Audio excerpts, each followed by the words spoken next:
Hi friends, welcome to Sriratna channel. అందరూ ఎలా ఉన్నారండి? బాగున్నారు కదా?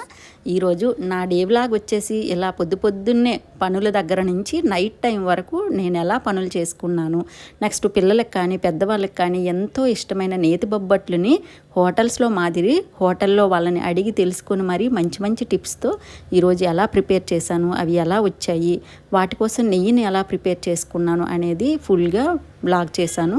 ఎక్కడా స్కిప్ చేయకుండా చూసేయండి ఫ్రెండ్స్. ఇంకా అందరూ ఆడవాళ్ళలాగానే నా పనులు కూడా పొద్దున్నే అరచేతులు చూసుకొని కళ్ళకు అద్దుకొని ఇంకా అక్కడి నుంచి ఇల్లు ఇంకా తొక్కులు తొట్టడం కానీ ఇలా మాప్ పెట్టుకోవడం కానీ స్టార్ట్ చేస్తానన్నమాట. మాప్ పెట్టుకునేటప్పుడు కూడా కంపల్సరీ గడ్డుప్పేస్తాను.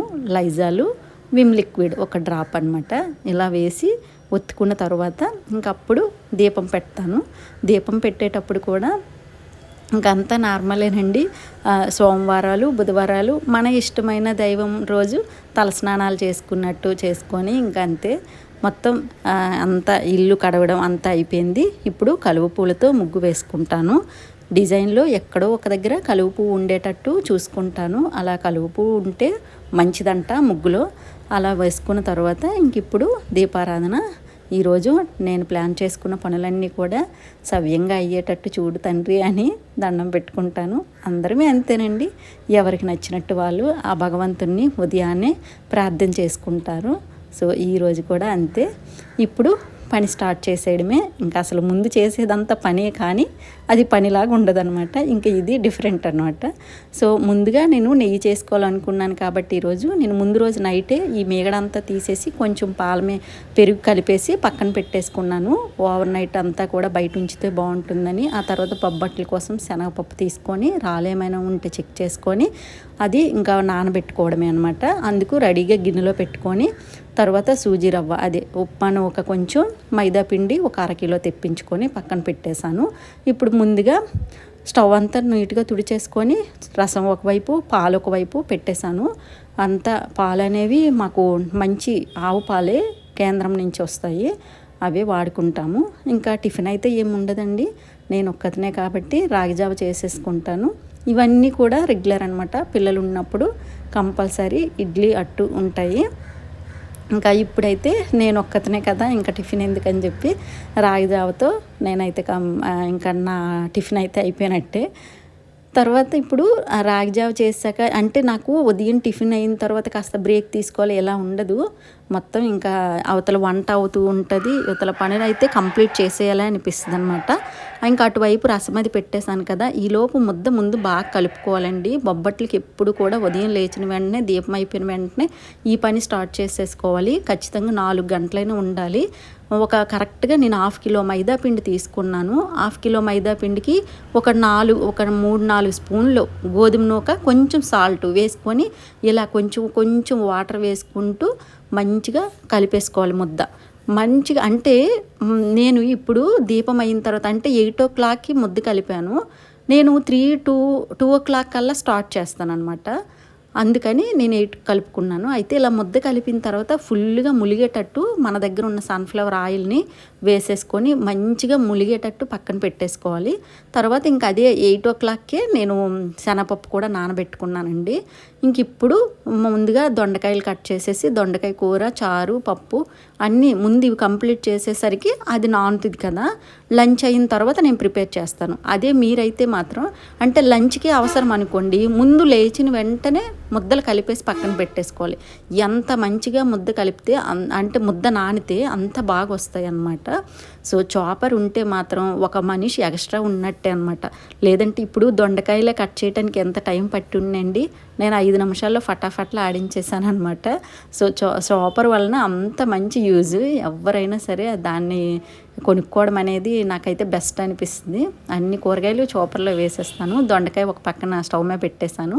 ఇప్పుడు నేను కొర్రలు అనమాట, ఈ కొర్రలు నానబెట్టుకోవడం అంటే ఏం లేదండి, ముందు కాస్త వాటర్లో వేసి 5 minutes ఉంచేసి 1 గ్లాస్ కొర్రల బియ్యంకి 3 గ్లాసులు వాటర్ పోసి కాస్త ఎసరు మరిగిన తర్వాత కడిగేసి ఇంకా అందులోనే కొంచెం సాల్ట్ వేసేసి మూత పెట్టేసి సిమ్లో పెట్టేస్తే కొర్రల రైస్ రెడీ అయిపోయినట్టే. తర్వాత పప్పు కరెక్ట్గా రోజు ఈ చిన్న గ్లాసుల పప్పు చేస్తాను. ఈ మాత్రం పప్పు అయితే మాకు సరిపోతుంది అనమాట ముగ్గురికి. పప్పు కుక్కర్ పెట్టేస్తాను. ఒకవైపు దొండకాయ మగ్గుతుంది, ఒకవైపు నార్మల్ రైస్ పెట్టేశాను, ఒకవైపు కొర్రల రైసు. ఇలా అనమాట కంపల్సరీ మా లంచ్లో అనమాట. పప్పు, రసము, కర్రీ, కొర్రల రైసు నార్మల్ రైస్ ఇవి కంపల్సరీ అండి. అయితే ఆ కొర్రల రైస్లో అంటే అరికెలు కానీ సామలు కానీ ఇలా చేంజ్ అవుతూ ఉంటాయి అన్నమాట. అంతేకాని కంపల్సరీ ఆ రైసు ఉంటుంది, ఈ రైసు ఉంటుంది. సో ఒక్కోసారి ఒక్కోలా అనమాట. ఒక్కో రైస్ డిఫరెంట్గా చేంజ్ చేస్తూ ఉంటాను. ఇంకా అవి సిమ్లో పెట్టేసుకొని మగ్గుతూ ఉండేలోపు నెయ్యి చేసుకోవాలనుకున్నాను కదా, అందుకని ముందు రోజు తీసిన ఈ మీగడ అంతటినీ కూడా ఇలా మిక్సీ జార్లో వేసేసి ఇందులో నేను ఫ్రిడ్జ్ వాటర్ వేస్తాను. ఈ ఫ్రిడ్జ్ వాటర్ వేయటం వలన ఎంత అసలు రాదు లేత మీగడ అనేది కూడా చక్కగా ఫ్రిడ్జ్ వాటర్ వలన మంచిగా వచ్చేస్తుందండి. ఈసారి ఎప్పుడైనా మీకు మీగడ కానీ నెయ్యి సరిగా రావట్లేదు అనుకుంటే, వెన్న సరిగా అవ్వట్లేదు అనుకుంటే ఇలా చేసేయండి అనమాట. సో చూసారా ఎంత మంచిగా ముద్ద అయిపోయింది. చక్కగా గట్టిగా భలే ఉంటుంది, చూస్తే తినేయాలనిపిస్తుంది అనమాట. అంత బాగుంటుంది. సో నేనైతే ఇంక ఇలాగే ఎప్పుడు ఫాలో అవుతూ ఉంటాను. సో ఇప్పుడు ఈ వెన్నను కూడా బాగా కడగాలి. అందుకే నేను ఆల్రెడీ వాటర్ ఉన్న దాంట్లో వేసానండి. ఇలా వాటర్ ఎక్కువ దాంట్లో వేసేసుకొని ఇలా వెన్నని వేసుకొని బాగా కడిగేసి 2 times కడిగితే మంచిది. మంచిగా అసలు వెన్న అనేది అంటే నెయ్యి చేసినప్పుడు మంచి రంగు, మంచి ఫ్లేవర్ అనమాట. కరెక్ట్గా నేను 1 రోజులకు ఒకసారి చేస్తాను. మంచిగా నాకైతే ఇంట్లో వాడుకలకి, స్పెషల్ డేస్ నా దీపాలకి, శుక్రవారం దీపాలకి కరెక్ట్గా సరిపోతుంది. చూసారా ఎంత వెన్న వచ్చింది, చాలా బాగా వస్తుంది. ఫ్రిడ్జ్ వాటర్ యూజ్ చేయాలి. నెక్స్ట్ 2 times ఇలా వెన్నని కడిగేయాలన్నమాట. వాటర్ వేసి ముద్దలు బాగా వస్తుందండి. చూసారా ఎంత మంచిగా వచ్చిందో. అలా కొంచెం వాటర్ ఇలా తడుపుతూ మొత్తం మజ్జిగ అనేది లేకుండా చేసేయాలన్నమాట. ఇప్పుడు ఇది స్టవ్ మీద పెట్టేసుకొని బాగా మరగబెట్టేసుకుంటే వెన్న అనేది ప్రిపేర్ అయిపోయినట్టే. కరెక్ట్గా నెలకి నాకు ఇంత వెన్న వస్తుంది. ఎంత రోజు తీస్తాను ఉదయాన్నే. సో ఇప్పుడు స్టవ్ మీద పెట్టిన దొండకాయ కూర అయితే రెడీ అయిపోయింది. ఇప్పుడు ఆ వెన్నను పెట్టేసుకొని సిమ్లో పెట్టేసుకుంటే కరెక్ట్గా 45 minutes అలా పడుతుంది. మంచిగా ఒక రంగు వస్తుంది, ఈ తెలుపు అంతా పోతుంది. నెక్స్ట్ సౌండ్ అనేది పోయి సైలెంట్గా, అంటే వెన్న మరగడం అనేది సైలెంట్గా అయిపోతే వెన్న మరిగిపోయినట్టు, నెయ్యి ప్రిపేర్ అయిపోయినట్టేనండి. ఇలా చక్కగా ఇప్పుడు చూసారా ఎంత మంచిగా ప్రిపేర్ అయ్యిందో. ఈ ప్రిపేర్ అయ్యిందాన్ని తీసి చల్లారబెట్టుకొని డబ్బాలో స్టోర్ చేసుకోవడమే. ఇప్పుడు బొబ్బట్లు అనమాట. ఈ బొబ్బట్ల కోసం నానబెట్టిన శనగపప్పుని కుక్కర్లో పెట్టేసుకోవడమే. కుక్కర్లో నేను 2 times పెడుతున్నాను, చిన్న కుక్కర్ ఇది. ఇదే మాదిరి పెసరపప్పుతో కూడా చేసుకోవచ్చు, కానీ శనగపప్పుతో బాగుంటాయి. అందుకని నేను ఈరోజు శనగపప్పుతో మీకు చూపిస్తున్నాను. అసలు చాలా టేస్ట్గా ఉంటుందండి. మనం మైదా పిండిలో గోధుమ నూక వేసుకోవడం వలన మంచిగా ముద్ద అనేది సాగకుండా మంచిగా కట్ అవుతూ మనకి బొబ్బట్టు అనేది ప్రిపేర్ అవుతుంది. మంచిగా పప్పు అయితే ఉడికిపోయిన తర్వాత ఇలా జిక్కులో వాటర్ ఉంటే వడకట్టేసుకోవాలి. వాటర్ లేకపోతే అలాగే మనం గ్రైండర్ వేసేసుకోవచ్చు. సో చూసారా చేతితో మ్యాష్ చేసుకుంటే మెత్తగా అయిపోవాలన్నమాట. కొంచెం ఇలా పప్పు గిద్దెతో అనేసిన తర్వాత అంటే వాటర్ అంతా కిందకి వెళ్ళిపోతుందని ఇప్పుడు కరెక్ట్గా 1/2 kilo శనగపప్పుకి 1/2 kilo బెల్లం వేసుకున్నాను. మీకు ఇంకా స్వీట్గా కావాలనుకుంటే ఇంకొంచెం వేసుకోవచ్చు, కానీ కరెక్ట్గా మెజర్మెంట్ అయితే మైదాపిండి 1/2 kilo, శనగపప్పు 1/2 kilo, బెల్లం 1/2 kilo. ఈ మూడింటిని కరెక్ట్గా 45 వరకు మనకి బొబ్బట్లు అయితే ప్రిపేర్ అవుతాయి. సో చక్కగా గ్రైండర్ వేస్తాను. గ్రైండర్ వేసేటప్పుడు కూడా నెయ్యి వేసుకున్నాను. ఇప్పుడు కళాయి పెట్టుకొని కళాయిలో కూడా 2 spoons నెయ్యి వేసుకొని ఇందులోనే ఈ ముద్దంతా కూడా వేపేస్తున్నాను. అంటే ఏం లేదు, వాటర్ ఏమైనా ఉంటే మొత్తం లాగేస్తుంది. కళాయి అంటే వేడి చేస్తే లాగేస్తుంది కదా. మనం పూర్ణాలు చేసేటప్పుడు కూడా ఇలాగే చేస్తాం కదా, సేమ్ మాదిరి అనమాట. పప్పు అనేది టేస్ట్ కోసము, నెక్స్ట్ నిల్వ కోసం ఇలా చేస్తే ఒక 5 రోజుల వరకు బొబ్బట్లు అయితే చక్కగా నిల్వ కూడా ఉంటాయి. సో మొత్తం ముద్దంతా ఇందులో వేసి బాగా సిమ్లో పెట్టేసి బాగా కలుపుతూ ఉండాలి. ఎందుకంటే మాడిపోవడం కానీ అడుగంటడం కానీ జరగకూడదు. ఇప్పుడే కాస్త మరికొంచెం నెయ్యి వేసేసి తర్వాత ఇంకా కొంచెం యాలకుల పొడి కూడా వేసి ముద్దంతా కూడా అంటే నార్మల్గా ఇలా చక్కగా చేతికి అంటకూడదన్నమాట. అలా ప్రిపేర్ చేసిన తర్వాత బాగా చల్లారబెట్టేసుకోవాలి. ఇలా చల్లారిన తర్వాత మంచిగా ఇంక ముద్ద అయితే ప్రిపేర్ అయిపోయినట్టే పక్కన పెట్టేసుకోవచ్చు. చేతికి కాస్త అంటుతుందని నేను అంటే మరి కొంచెం సేపు ఉంచాను. నెయ్యి కంపల్సరీగా వేయాలి, వేసాను. ఇంకా ఎక్కడో మిస్ అయింది క్లిప్పు. నెయ్యి, యాలకుల పొడి అనమాట. ఈ రెండు ఒకసారి వేసాను.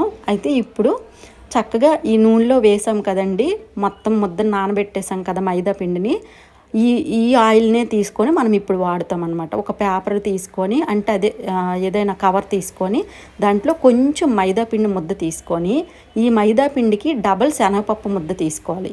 ఈ ఆయిల్లోనే కొంచెం ఆయిల్ వేసేసి ఇలా రఫ్ చేసేసి, ఇప్పుడు ఈ మైదా పిండిని ముద్దని కాస్త వేసి, అంటే ఇలా చిన్న చిన్న ఉండలుగా చేసుకొని దీన్ని ఇలా చేస్తామన్నమాట. నేను ఇప్పుడు వీడియోలో చూపించిన మాదిరిగా కాస్త అద్దితే కొంచెం సాగుతుంది. కొంచెం కాదండి, అసలు ఈ ఆయిల్లో నానబెట్టడం వలన మొత్తం ముద్ద ఎంత సాగమన్నా సాగుతుందనమాట. అంత బాగుంది చక్కగా, అసలు చాలా బాగా వచ్చాయి. అంటే యాక్చువల్గా కర్నూలు సైడు పేనీ రవ్వని యూస్ చేస్తారు.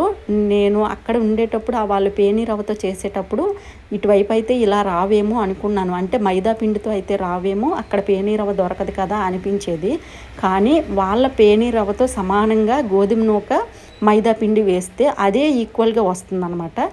ఎంతైనా సరే అసలు ముద్దని మనం చాలా బాగా యూస్ చేసుకోవచ్చు. అయితే వాళ్ళు చాలా పెద్ద పెద్దవి చేస్తారండి వాళ్ళ సైడ్ అయితే, చాలా పెద్దవి.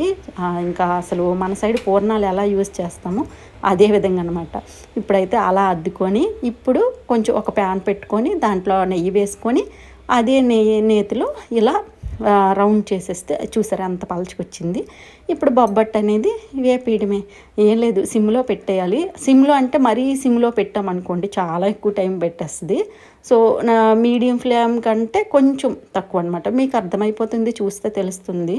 సో బాగా పొంగుతున్నాయి కూడాను, పొంగి మరీ వస్తాయి. ఏం లేదండి, దీని అంతటికీ టిప్ ఏంటంటే మైదా పిండిని ఆయిల్లో నానబెట్టడం వలన. అసలు ఆయిల్లో మరి అసలు పైన అనేది పైకి ఉండకూడదు, ఉంటే గట్టి పడిపోద్ది ముద్ద, మొత్తం ఆయిల్లో నానిపోవాలి. ఇవి 5 రోజుల వరకు బాగా నిల్వ ఉంటాయి. సో ఇదే మాదిరి అన్ని బొబ్బట్లు చేసేసాను. కరెక్ట్గా 1/2 కిలో మైదా పిండికి 45 అయ్యాయి ఈ సైజు.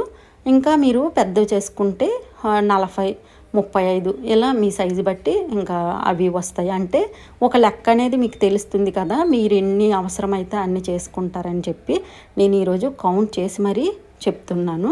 సో ఈ శనగపప్పు ముద్ద అయితే అదే ఇంకా యాలకుల పొడి వేసింది కదా, చాలా మంచి ఫ్లేవర్ వచ్చి చాలా టేస్ట్గా ఉందండి. నెయ్యి వేస్తే మంచి టేస్ట్ వచ్చేస్తుంది. సో మనము ఆ స్టవ్కి దగ్గరలోనే ఈ పీట కూడా పెట్టుకొని అద్దుకుంటే, అలా అది వేయించుకోవడము, ఇది ఇలా అద్దుకోవడము, 2 ఒకరమే చేసుకోవచ్చు. లేదు ఇద్దరు ఉంటే ఇంకా చక్కగా చేసుకోవచ్చు. కానీ ఎవరు హెల్ప్ రానప్పుడు కూడా మనం ఖచ్చితంగా చెయ్యాలి కదండి. ఇంకా పిల్లలు అడిగేటప్పుడు ఒక్కోసారి ఎంత కష్టమైన వంటలైనా సరే చెయ్యాలని అనిపిస్తూ ఉంటుంది వాళ్ళు అడిగినప్పుడు. అంటే కష్టమైనా సరే ఇష్టంతో చేసేస్తాము కదా. సో ఈరోజు నా పని కూడా అంతే. కరెక్ట్గా నేను 2 o'clock స్టార్ట్ చేశాను, నాకు 5 o'clock అయ్యిందనమాట. కరెక్ట్గా 45 అయ్యాయి. సో ఈ 45 కూడా ఒక్కతనే అలా పక్కనున్న పనులన్నీ చూసుకుంటూ ఇంకా ఇలా సిమ్లో పెట్టేసుకుంటూ నేతిలో వేయించేసుకున్నాను బొబ్బట్లన్నీ కూడా. లాస్ట్కి వచ్చేసరికి మైదాపిండి ముద్దలు ఎన్ని ఉన్నాయి, నెక్స్ట్ ఈ శనగపప్పు ముద్దలు ఎన్ని ఉన్నాయి, కరెక్ట్గా సరిపోయాయా లేదా అని చెక్ చేసుకుంటూ ఇంకా కొంచెం అడ్జస్ట్ చేస్తాను. ఏంటంటే ఒక్క శనగపప్పు ముద్ద సరిపోతే అన్నిట్లో కూడా కొంచెం కొంచెం ముద్ద తీసేసి చక్కగా ప్రిపేర్ చేసేసాను. లాస్ట్కి వచ్చేసరికి ఆయిల్ అయితే మాత్రం ఎక్కువగా ఉండదు, కొంచెం ఉంటుంది. ఆ కొంచెం ఆయిల్ని మనం బయట వంటలకైనా కూడా యూస్ చేసేసుకోవచ్చు, ఏం కాదండి, అంత బాగానే ఉంటుంది. సో మైదా పిండి కూడా అసలు ప్లేట్కి ఏం అంటకుండా చక్కగా ప్లేట్ అంతా కూడా క్లియర్గా అయిపోతుంది. సో ఇన్ని బొబ్బట్లు అయ్యాయండి. ఇంకా 5 రోజుల వరకు నిల్వ ఉండే ఈ బొబ్బట్లని ఈసారి మాత్రం నేను ఇప్పుడు చెప్పిన టిప్స్ని యూజ్ చేస్తూ మీరు అంటే ఈ టిప్స్ని పాటిస్తూ కూడా ఈసారి ఇలా ప్రిపేర్ చేసి చూడండి, చాలా బాగా వస్తాయి ఉల్లి పొరల్లాగా. ఇంకా టేస్ట్ అయితే మాత్రం భలే అదిరిపోయింది. చూసారా ముక్కంతా కూడా చాలా బాగా కట్ అవుతూ, అంటే సాగట్లేదు, మైదా పిండి కదా అని సాగలేదన్నమాట. చుట్టూ అంచుల దగ్గర కూడా గట్టిగా లేకుండా చాలా స్పాంజ్లా భలే ఉన్నాయన్నమాట, చాలా పల్చగా. సో ఇలా ప్రిపేర్ చేసుకున్న తర్వాత ఇంకా రొటీన్ పనులేనండి. మళ్ళీ 5 తర్వాత మొక్కలన్నీ డాబా పైన ఎలా ఉన్నాయో పలకరించి ఇంకా మొక్కలన్నిటికీ నీళ్ళు పోసి ఆ తర్వాత ఇంకా సాయంత్రం మా పక్కింటి ఆవిడ వచ్చేసి గోరింటాకు పెట్టుకున్నాను, నీకు కూడా ఇస్తాను అంటే ఇంకా గోరింటాకు కానీ పూలు కానీ ఇంకా గాజులు బొట్టు ఇటువంటివి ఎవరు అడిగినా కూడా ఎవరు ఇస్తామన్నా కూడా కాదనలేము కదా. సో ఇచ్చిన తర్వాత ఇంకా వెంటనే పెట్టేసుకొని అప్పుడు మళ్ళీ సాయంత్రం వంట కూడా స్టార్ట్ చేసేసాను. ఒక చెయ్యి ఉంది కదా, ఇంకా ఆ చేత్తోనే పనులన్నీ చేసేద్దాం కానీ ముందు గోరింటాకు పెట్టేసుకోవాలి అనిపించింది. చక్కగా గోరింటాకు పెట్టేసుకున్నాను. కరెక్ట్గా నేను 6కి గోరింటాకు పెట్టుకొని స్లోగా వంట అనేది ప్రిపేర్ చేశానండి. నైట్ వంట అనేది ఏం లేదు, కర్రీ కొంచెం రైసు పెట్టేసుకొని ప్రిపేర్ చేసేసాను కదా. ఆ తర్వాత గోరింటాకు అయితే ఇలా పండిందనమాట. చాలా బాగా పండిందండి. ఆవిడ ఎప్పుడు కూడా నాకు గోరింటాకు ఆవిడ రుబ్బిందంటే ఇస్తుందన్నమాట. చాలా ఒక చేతితో పనిచేయడం ఈజీ అనుకొని గోరింటాకు పెట్టేసుకున్నాను, కానీ వంట మాత్రమే చేయగలిగానండి. మిగిలిన పనులన్నీ బ్రేక్ అయిపోతున్నాయని ఒక 2 అవర్స్ గోరింటాకు ఉంచేసుకొని తర్వాత ఇంక బాగానే పండిందని క్లీన్ చేసేసుకొని ఇంకా తర్వాత ఇంట్లో అంతా కూడా కిచెన్ వర్క్ అంతా క్లీన్ చేసుకొని ఇంకా కాస్త మాప్ పెట్టేసుకొని ఇంకా పని అయితే కంప్లీట్ చేసేసాను. ఓకే ఫ్రెండ్స్, ఈరోజు నా డే రొటీన్ అయితే మార్నింగ్ టు నైట్ వరకు ఎలా జరిగింది, ఏంటి, బొబ్బట్లు ఎలా చేశాను, ఎలా వచ్చాయి అనేది అంతా కూడా షేర్ చేశాను కదా. ఇంక ఇదంతా కూడా ఎంతో కష్టపడి షూట్ చేసి మీ వరకు షేర్ చేసినందుకు మీరు ఒక లైక్, ఒక షేరు మీరు ఇస్తారని అనుకుంటూ, ఎవరైనా సబ్స్క్రైబ్ చేయని వాళ్ళు సబ్స్క్రైబ్ చేయడం మర్చిపోవద్దే. పక్కనే ఉన్న బెల్ సింబల్ని కూడా ప్రెస్ చేస్తే నేను ఏ వీడియో పెట్టినా కూడా ఆ నోటిఫికేషన్ మీ వరకు చేరుతుంది.